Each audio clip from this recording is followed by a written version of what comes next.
Hey guys, hey Linda, Katrina, Ginger. We'll get started here in a few minutes. Waiting for Phil. And there's awkward silence where I sit here and I know you guys are watching me, but there's not much I can do at this point. Hi Jante. Glad to see you guys, or not really see you guys, but glad you're joining me. Rather you be here in person with me though. Thanks for sending me your questions, Jante. They're good.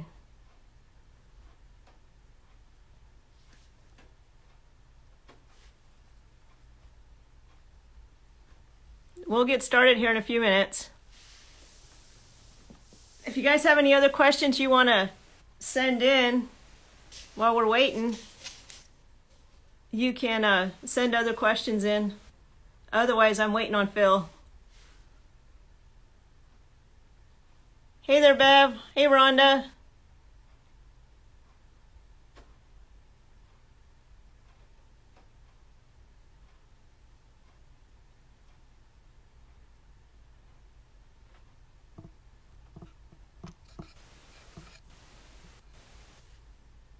Sent request to be in your live view request.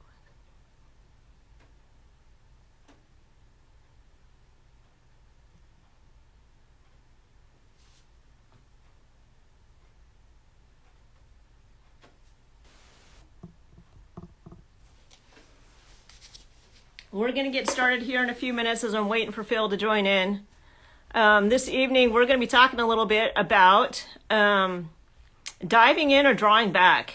And really what that is about is healthy anger and fear, and listening to those two feelings as you make decisions in your life, and knowing what is your driving force and who you're going to talk about those things.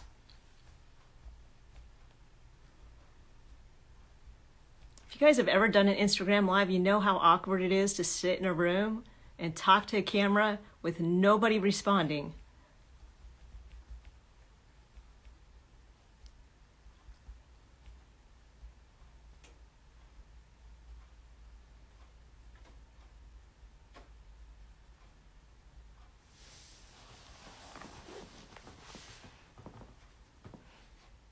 Hey, there we go.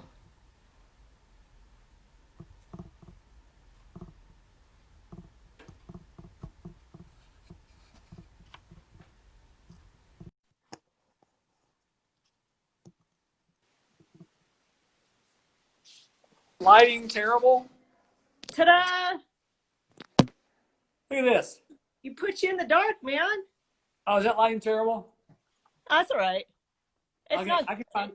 It's not great, but if you have to be in a closet to talk, it's okay. Well, it's like I got a fireplace behind me in our new little room here. Empty bookshelves. Well, that works. It Oh looks wow, like you're modeling. there are people watching. There are 8 people watching these shenanigans. Okay. Yeah. Wow. Linda and Bev are telling you hi. Oh hey, Linda. Oh hey, look at Hope Olson. Hey, Hopi. Hopi's my niece, so to speak. Well, that's awesome. Yeah, so glad to see her on here. I love that girl. So, how are you, Phil? What's that? I said, how are you? I'm doing great. We just did a little, hang on, let me close the door. We just did a little recovery group at church tonight and did a little teaching on being present, living with heart, how Jesus is called to his yoke being easy, his burden light is not something we just are going to figure out, but we're going to live in it and stay in relationship and out of self-will, and so easy to do. Shoot, man, we could do a whole IGL on that in itself. Man, yeah. So, yeah. So we're settling in. Does this lighting look terrible? I can move. No, you're good. Okay. You're fine. All right. Where are you in Kansas? Like, where is that? It's in Connect Church. Oh, gotcha. Okay. You know, I stole the sign out of the office area. Okay. Figure is better than a plain background. All right. So we've been calling this IGL. I don't know if anybody else calls it that or not, but Instagram Live. Are we still doing a workshop in November? We are doing a workshop in November. It is thankfully full. And I think that you and I talked a little bit about doing another one in January. Yeah. So I'm excited about that. Uh-huh. And for those of you who don't know, or maybe you all do know, I'm Stephanie from Bessent Life Restoration. I am a life coach and guide, and I've gotten a ton of training through Sage Hill and through, hey, Tony just joined. Hi, babe. Hey, babe. And Phil is joining me. He is the clinical director of Sage Hill Murfreesboro. He is a friend, a mentor, and best teacher that I know of in all of this recovery of heart stuff. So, and we're talking tonight about diving in and drawing back. And to tell you a little bit where that topic like started from, or where the interest of that topic was for me, is I've just met with a number of people where it's like they're being awakened to their feelings. They have like something that they want to go towards, but then all of their old messages start kicking in, and fear starts kicking in, or something starts kicking in, or other people's voices start kicking in, and they stop. And it's that sense of knowing when to go or how to go, and that sense of I can't go. And I've had that several people there with that. So I thought that's where we could start tonight. Okay.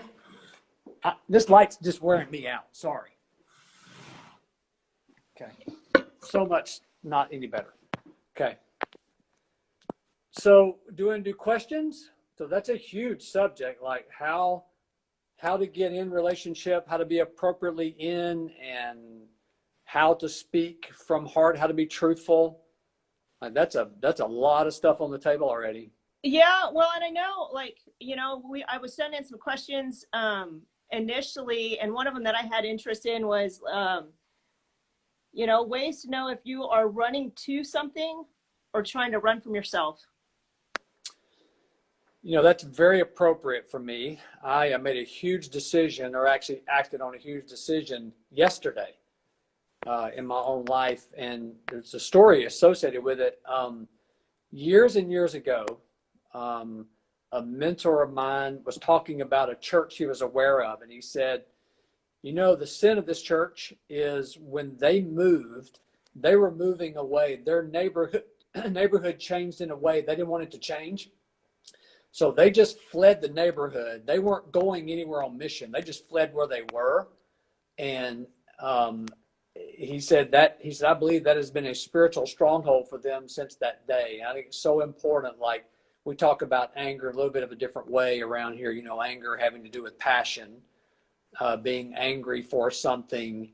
And so, I think one of the key questions is, and I tell our guys at CPE all the time, is like, what are you angry for? What are you saying this for? What are you making this move for? Not why. A why question is so different, but so many people live according to the whys and shoulds, and that why takes us right up to the head and figuring out something rather than what am I after? What is this for? Rather than why did I say that to Stephanie? And it's so important to ask the question, what was I after when I asked her that? What was I after when I asked her to do this or whatever? So it sounds like semantics, but those are two really different questions. And I think one of the first things to consider when you're asking the question that was submitted is, what am I going toward, or am I being something? And if I'm not in some kind of pain about where I'm going, some kind of pain, some kind of struggle, even if it's a great thing, if I'm not in some kind of struggle about that, I'm going to have to really take a look at, am I just fleeing something to get away from myself? Yeah, so if I'm hearing you correctly, am I running from something? It's like checking motive, right? It's like, what's my motive? Am I going towards something, or am I going away from something else? Like, yeah.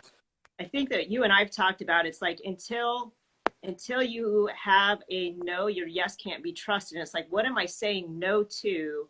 And what am I saying yes to that I'm moving towards? You know, Yes. and sometimes for me, I've got to have somebody to help me look at my blind spots. Mm-hmm. I've got to have somebody that, I can honestly, if I don't know what my motives are, to be able to ask, to be in relationship with somebody that I trust, that won't just tell me what I want to hear, Yeah. that will show up with honesty and be like, hey, there's this thing that I'm thinking about doing that I have, I think, anger about, a desire to do, and having a conversation so that they have a deep enough relationship with me to know whether I am reacting out of fear or being responsive to a prompting in my heart. Yeah. Well, that's right on. Joseph Campbell said, a person will never say no to what harms them until they have something bigger to say yes to. And that's part of what you're talking about is like, am I just protecting myself with this move? Or, because I really do believe that, Steph, everything of value, not like a trip to Target or whatever, but every life transition, every relationship, every job change or ministry direction, whatever it may be, every one of those I've been involved in, even though I was going to something I believed to be better or something else, it's painful to really go after something that my heart desires. Yeah, it And, is. and so if I'm experiencing only relief, I probably need to take a step back and take a look at what this is all about. So I think that's one of the real keys, is not like that's the litmus test, but I think that's the most important question I can ask myself when I'm making a transition, moving more deeply into some kind of relationship, a business partnership or a friendship, or, if you're not married and thinking about that, going to a marriage, like, okay, what kind of pain am I in, struggle? It may just be financial fear or fear of this change. I'm not going to be up to the task, or the new part of the country I'm going to, I don't know if I like it or not, or whatever it might be. Most things that I walk into that God's called me into that are important next steps, they've never been without some kind of pain facing where I'm headed. But I've done a lot of things. I've gone toward a lot of things with no pain whatsoever, which usually meant I was fleeing something to get relief. Yeah. Could you talk about a little bit about the difference between solitude and isolation then? Because there are times that you need to go away from something, Yeah.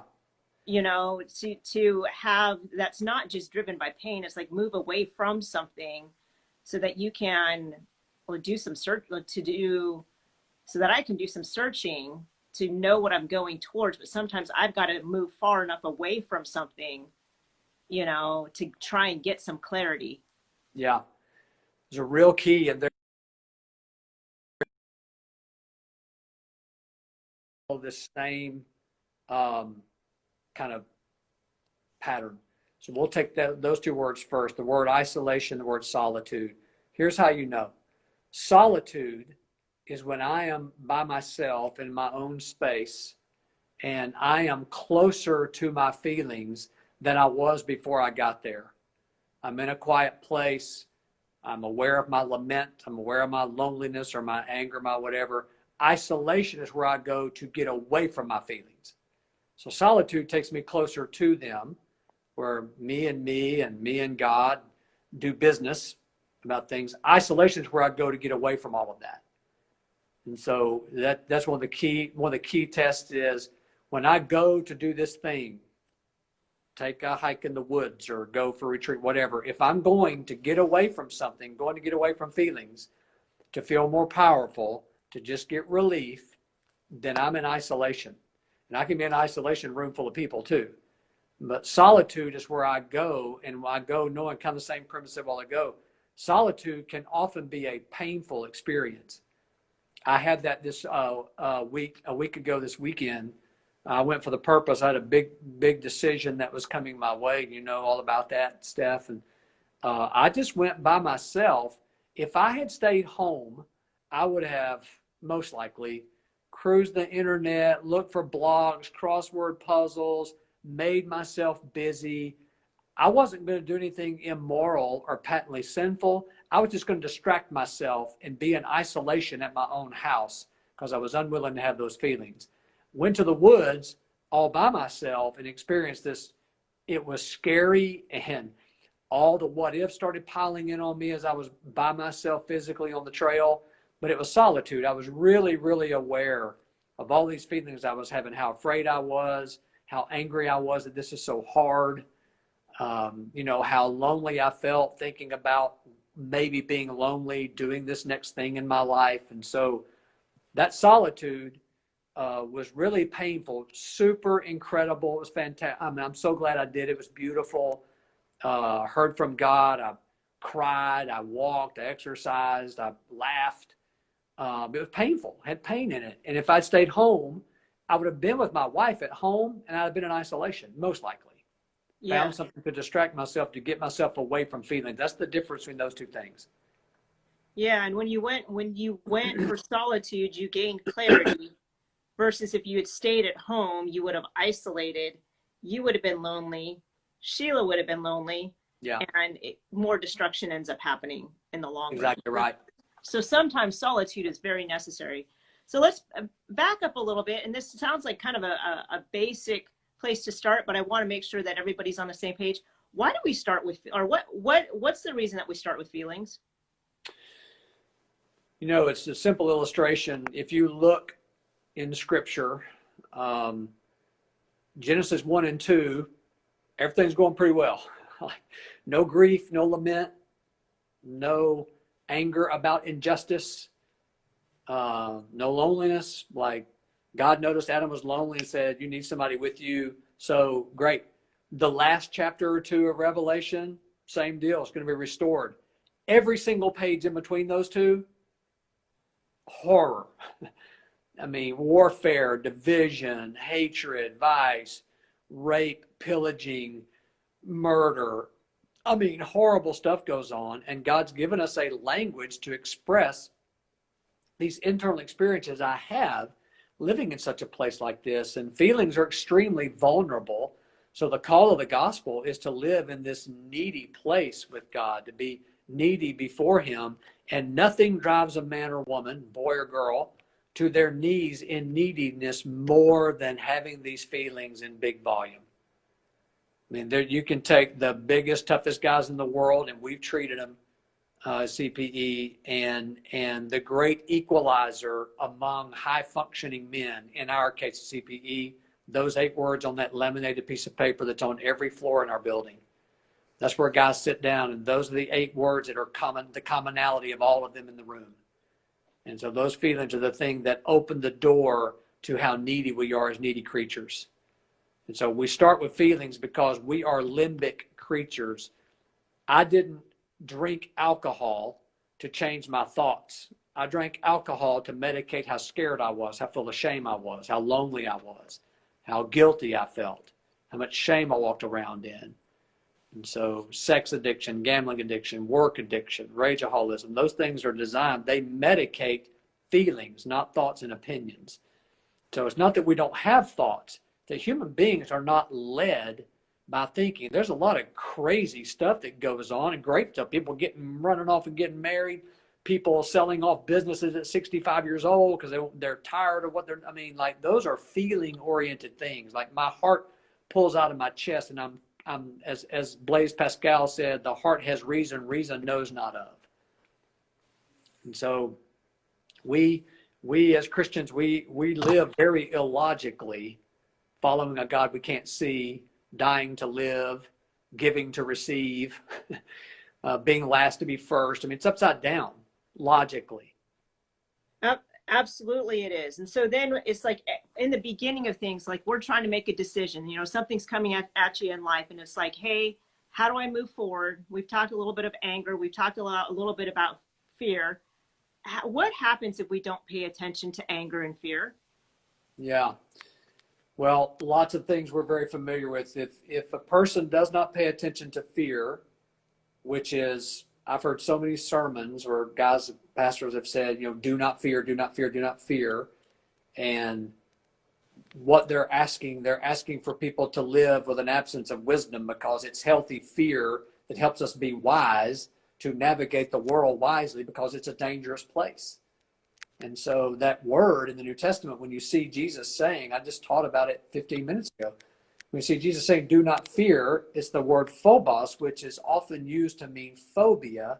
When a person has a phobia, they take things into their own hands. So Jesus is saying the word means to be seized with alarm or to flee with terror.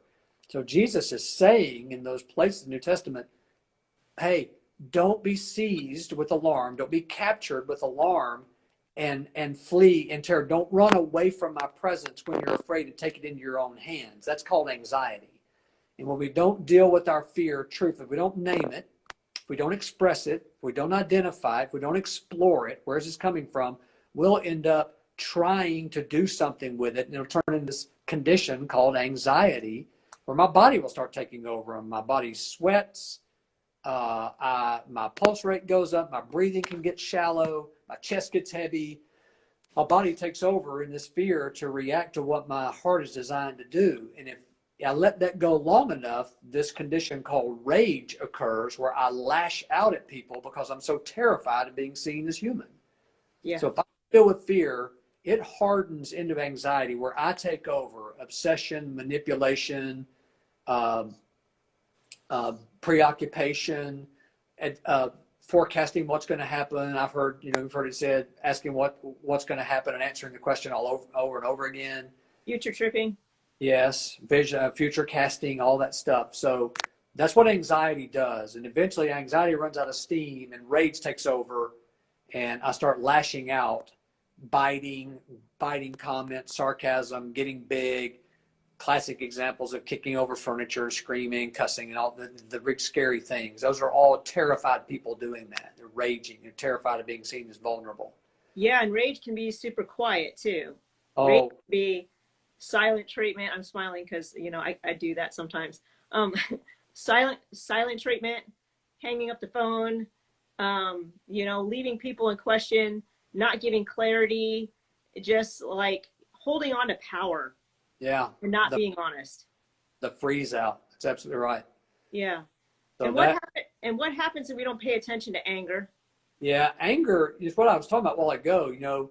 If I'm going towards something, it's going to be struggle.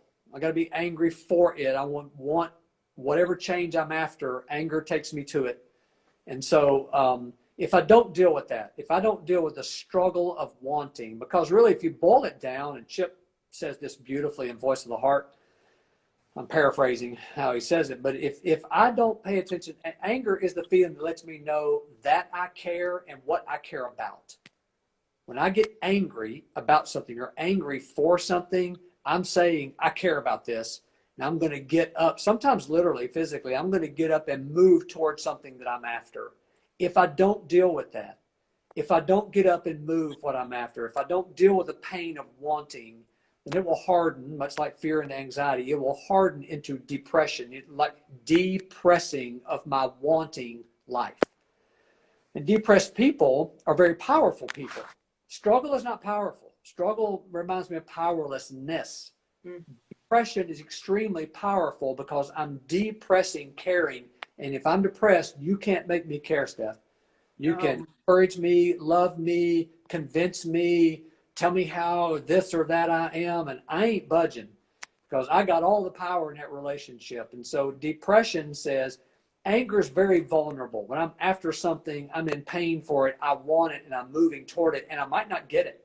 And I'm willing to deal with the pain of maybe not getting this and dealing with the pain of getting it. Depression goes, I'm not feeling any pain, no way, no how. You can't make me either. I'm depressing how much I care about life. Yeah, and then what you leave the other person in anger. Like even just listening to you talk, I have a whole lot of anger that comes up when you start talking about depressing yourself away.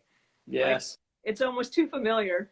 It's like, man, trying to get people to move when they're not wanting to move.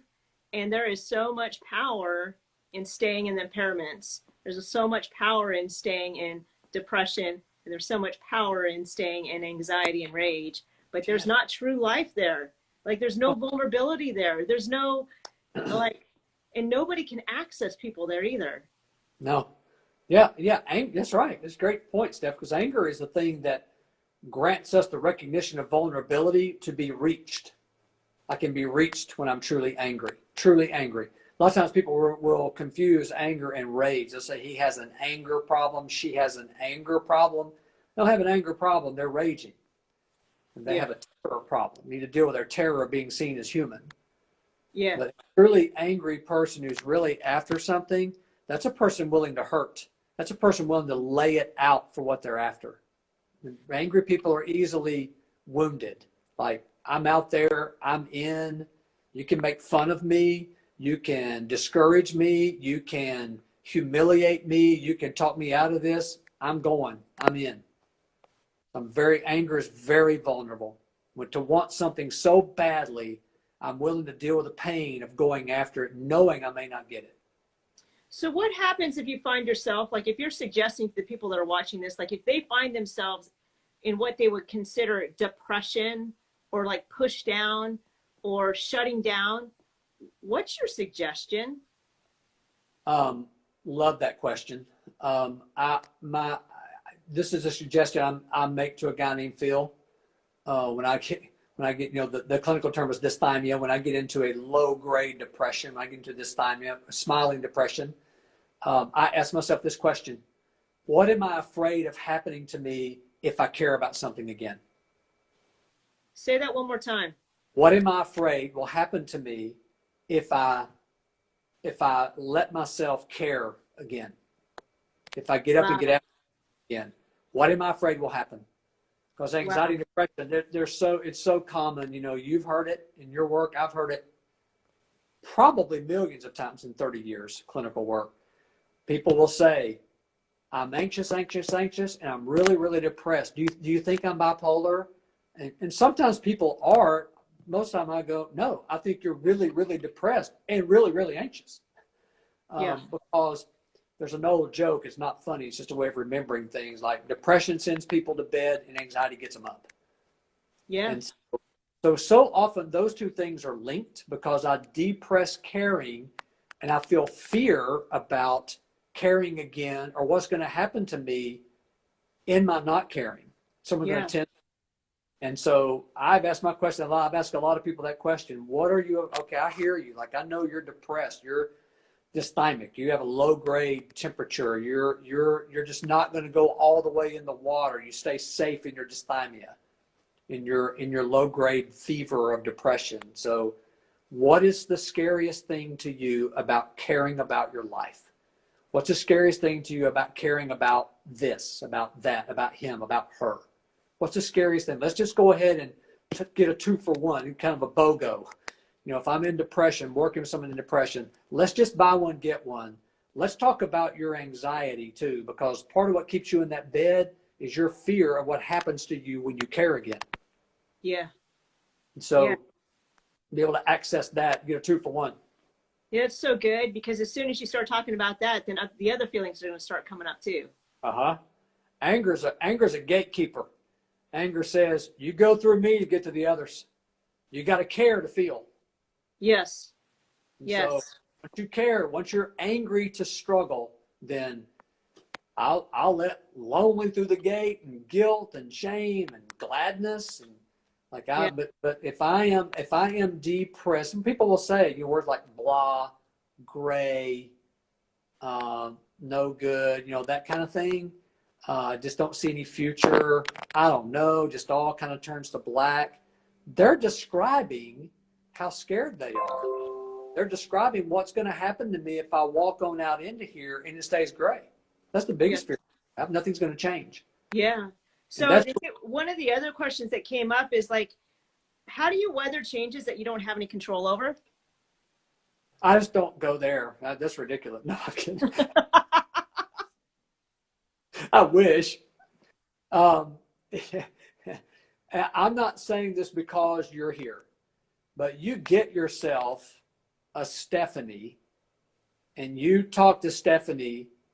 I'm not even talking necessarily professionally, but I sat at a fire pit with Chip Dodd last night, and I got myself a Chip about 30 years ago when we met, and we got reacquainted 16, 17 years ago.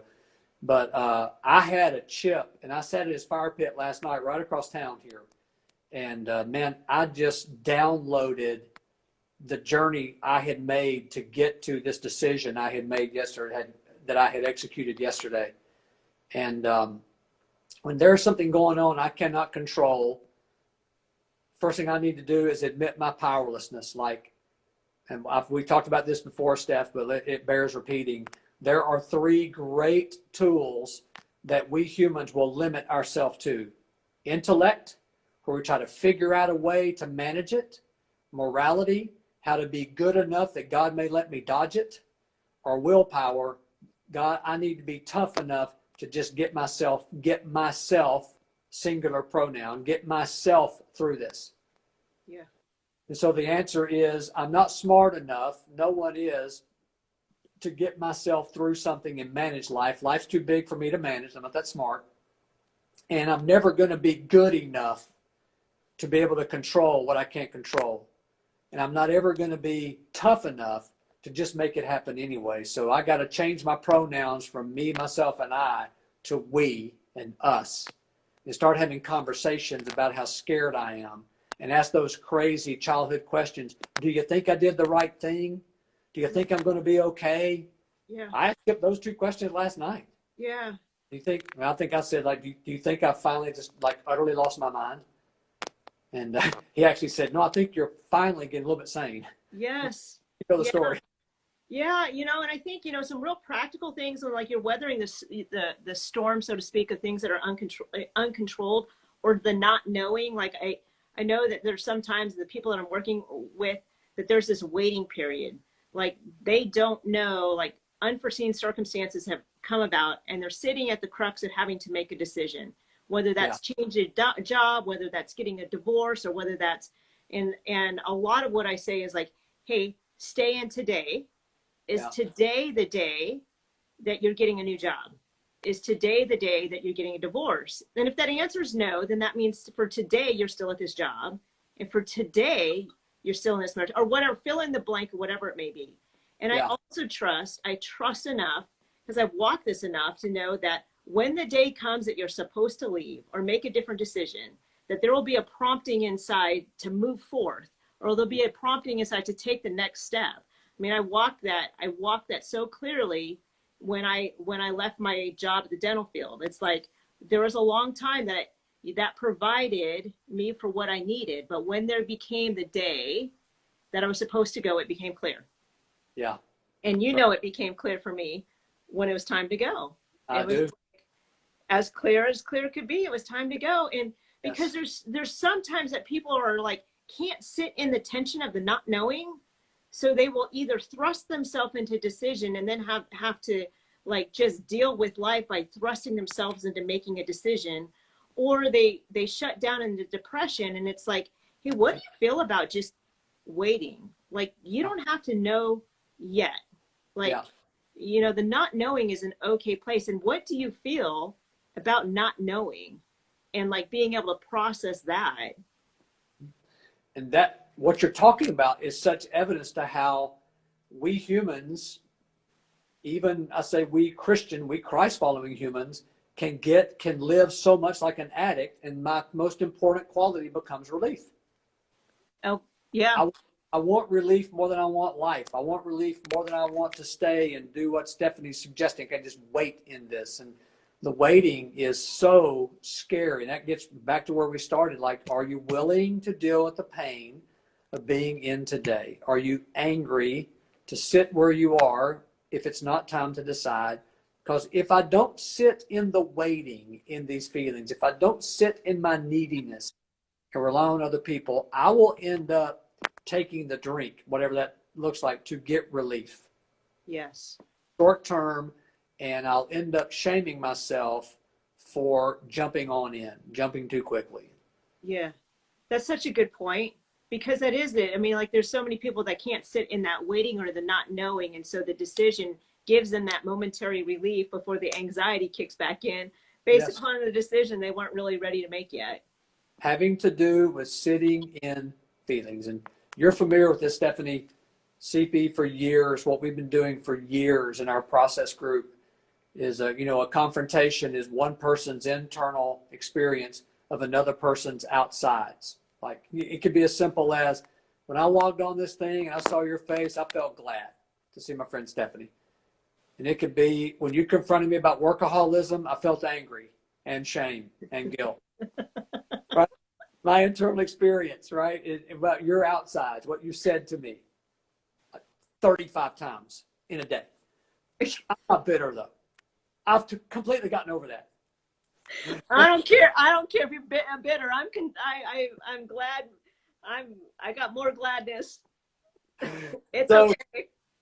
So when we get a confrontation, you know this, what we've done for years, we will tell our guys at CPE and the ladies now in the CPE program for women, say, state what you feel.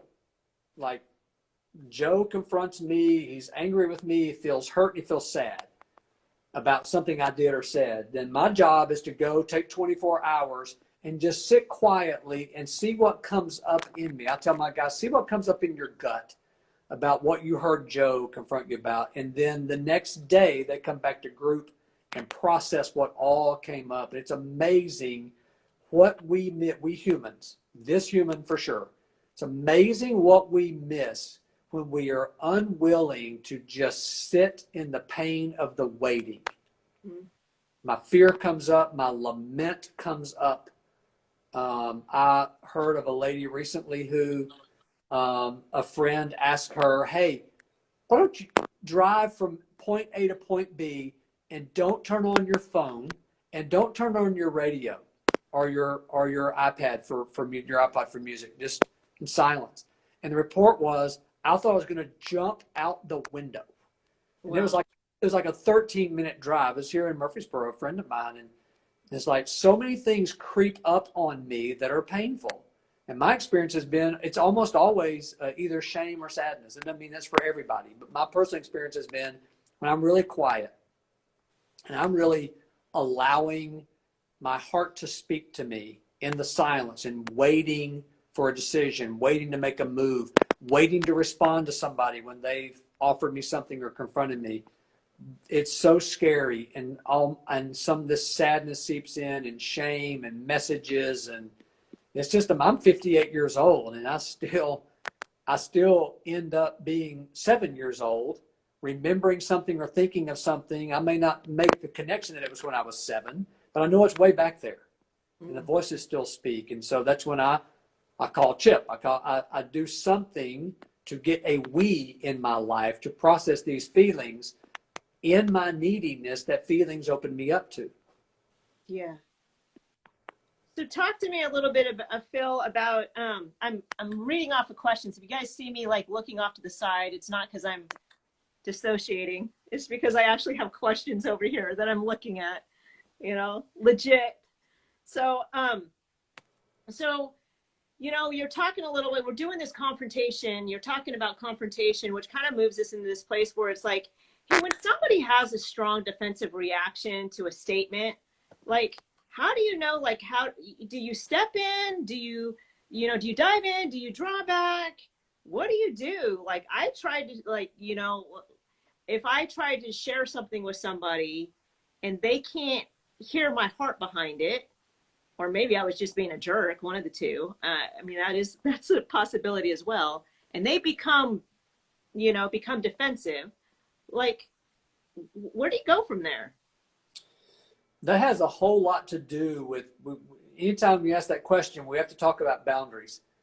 Boundaries come from a spiritual place inside of us. A lot of people, if you ask someone, hey, where do boundaries come from? Some people may say, well, you think up the Tony. Really, Tony?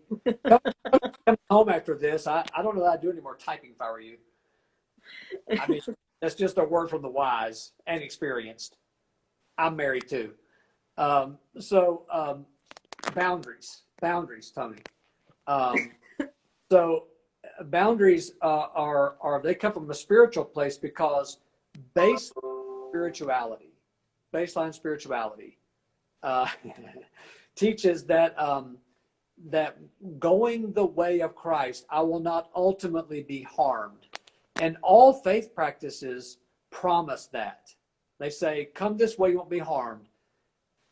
I don't agree with all the theology of it, but that's what they promise. You won't be harmed if you follow this path. And so not being harmed comes in a real spiritual place inside of us. And so boundaries come from my recognition. It's okay for me to not be harmed. It's okay to set a boundary between me and harm. And so questions kind of multi-tiered. Like if it's someone who's not safe, if it's someone who harms me, I don't go anywhere with that. Yeah. I get the relationship, or I set boundaries way away from me and go, you don't get any closer than that because it's harmful. When I let you in closer, I end up being harmed, and I don't have to do that. I'm not going to do that. So the one answer to that question is go this way if it's a harmful person that's caused harm, humiliation, abandonment, threat, physical harm, those kinds of things. If not, if it's you, if it's Tony, if it's Chip, if it's Monty, if it's Jeff, if it's Bud, if it's Sheila, if it's Luke, if it's people that I'm intimate with, then I'm going to step toward them emotionally, maybe not physically, but emotionally step toward them and say, hey, can we stop and talk about, we talked about this last time we did Instagram too, Steph, is like the two layers of relationship are content and process. And so I can hear what is being said to me. And sometimes I need to stop and talk about how we're doing this. Yes. Not what we're saying, but how we're doing it. Yes. If it's someone that I trust, someone I have an intimate relationship with, I'll just say, hey, just my experience was scary. Like I got scared just now. It seems snappy and defensive, or, depending on the relationship, like, do we need to talk about me and you before we talk about what I brought to you?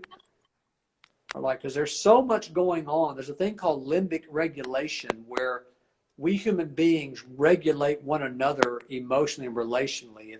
If I walked into a room and you were crying your eyes out, you were clearly in distress, my recognition, limbic regulation, I would sit down and go, Steph, wait till you hear this joke I heard. This is Oh, hilarious. Lord.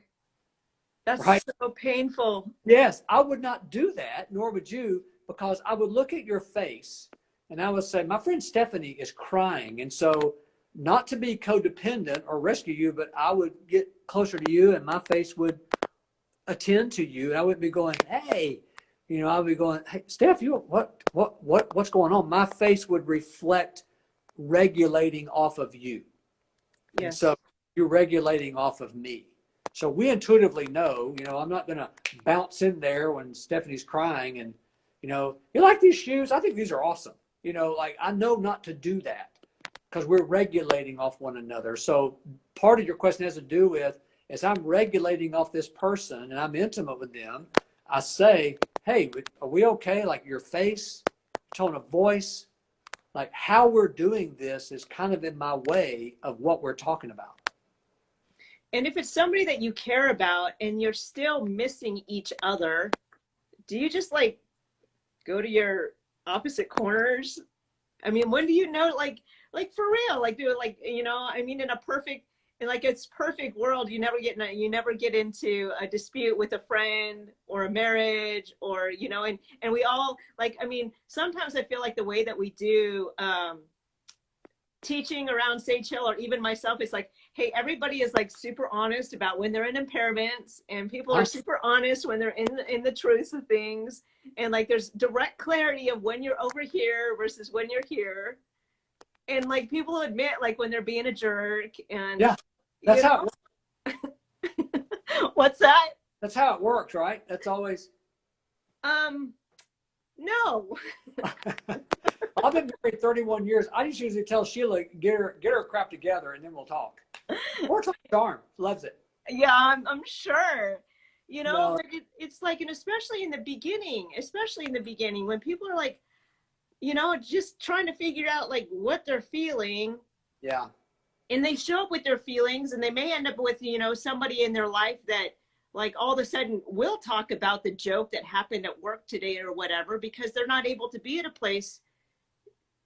They don't know what to do when someone starts having feelings. They're like, whoa, somebody changed the game. Right. Yeah. And so sometimes it's like, it's messy, and how how do you deal with messiness instead of just being safe, unsafe, no relationship or benign neglect, and we'll do relationship over here with this person because they're safe, and there's lots of stuff in between and nobody's safe all the time. Right. Yeah. That word safety is huge because, the need for safety is met when I know someone is looking out for my welfare. Like, I know that about you with me. I know that about Tony with me. I know that about Chip with me and other people in my life. Like, when I know it's a safe relationship, then I know that you, Tony, whomever, is looking out for my welfare. You care for me in that way. And so sometimes it's important to, again, depending on the level of relationship, it's important to say that, like, we're missing each other. And I'm amazed, Stephanie. I've been working in the addiction field forever and been in recovery forever. And I'm amazed at how soon we forget when we panic, when we're raging, when we're depressed, when we're in those impairments, how quickly I forget the simplicity of relationships. Not easy, but the simplicity to just name where I am. If Sheila and I are missing each other, just to say, hey, we're missing each other.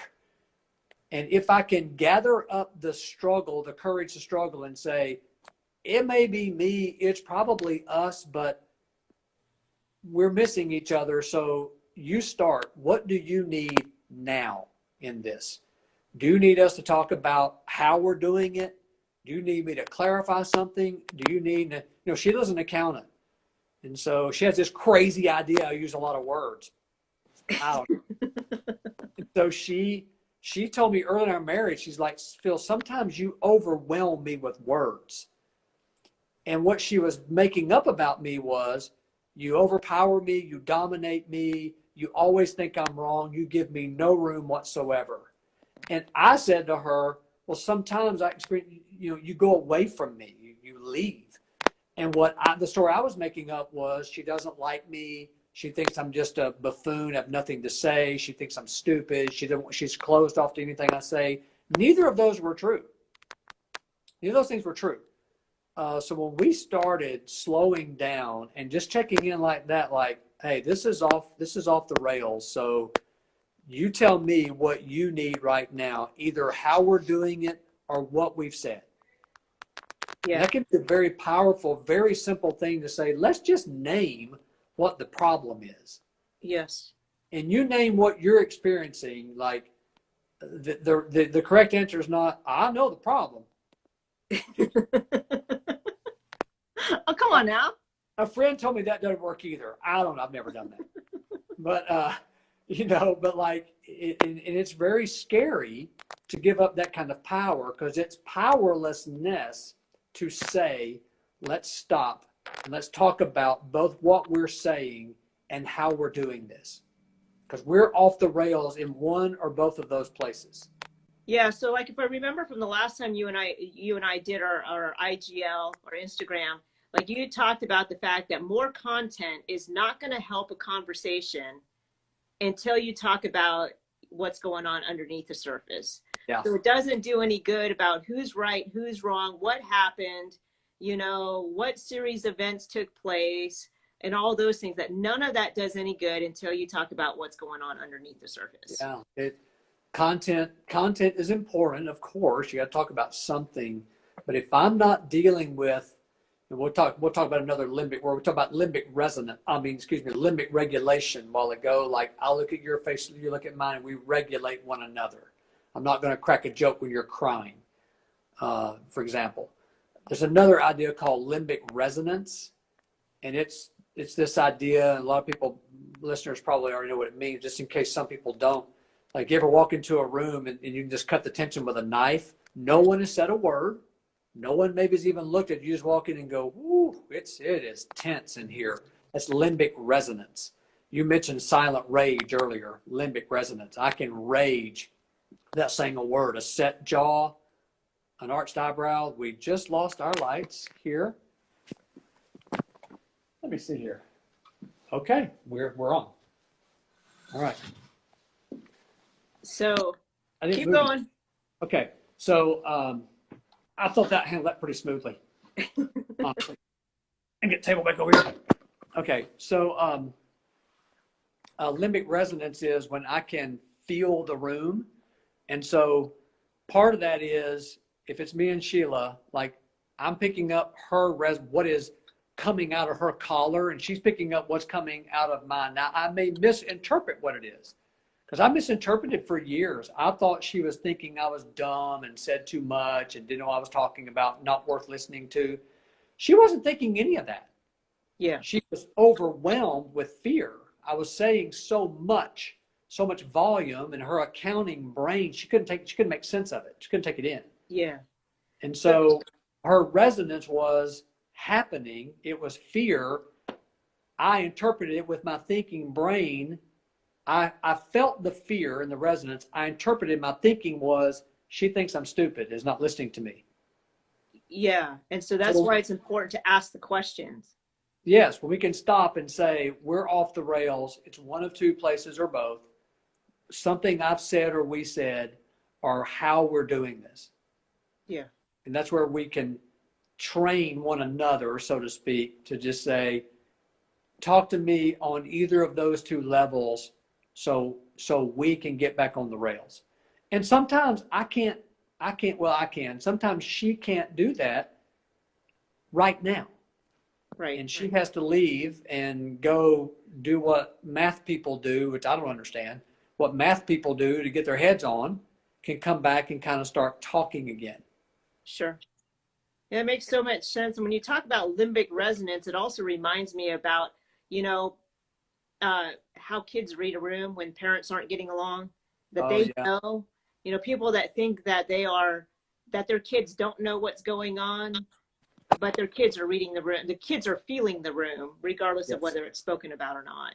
Yes, they are. And how many times have you had your own kids, and we had ours, and just kind of walk in and go, is everything okay? And what children are asking, am I okay? Hey, am I okay here? Because that's their job. Their job is to know they're okay and to play. It's a kid's job. Wow. To know they're okay and play. I missed that chapter. Yeah. Well, yeah. We were writing other books when I grew up.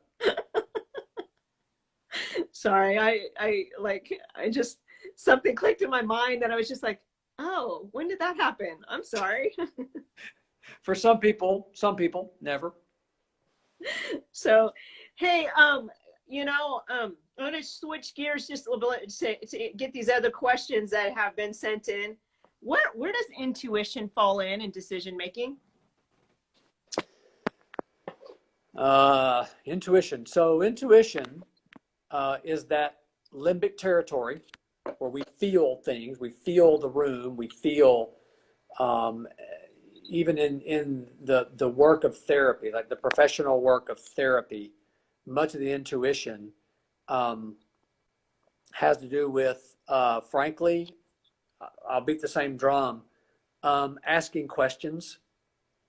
Like, I do that a lot in my work. I will think I know something's happening here, and so I need to ask if it's true.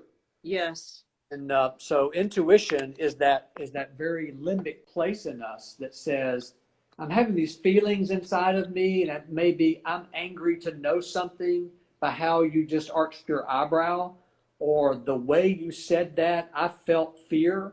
So intuition really has a whole lot to do with that limbic feeling territory. And I think people are probably, Steph, more intuitive than they believe. Because they have great fear about following their heart and asking intuitive questions. They have fear about following. Say that one more time. They have fear about following their heart. And asking questions about what they're experiencing inside. And so it goes back to, like, in that intuition, like if I have an intuition, one, to ask myself, what am I feeling? Yeah. And two, asking the other person if there's another person involved. Yeah. Yeah.